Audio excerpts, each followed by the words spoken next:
Pemirsa, sejumlah pengunjung sidang kasus bentrokan antar ormas di Jalan Tekumar di Pengadilan Negeri Denpasar diamankan petugas kepolisian. Mereka kedapatan membawa senjata tajam jenis tombak, pedang maupun keris.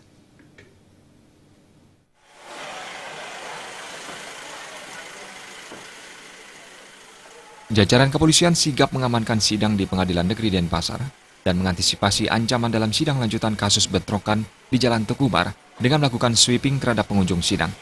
Sejumlah pengunjung sidang kedapatan membawa puluhan senjata tajam yang berupa tombak, besi, golok, parang, celurit maupun keris.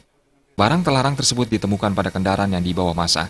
Mengantisipasi hal serupa agar tidak terulang kembali, polisi langsung mengamankan 8 terduga membawa sajam.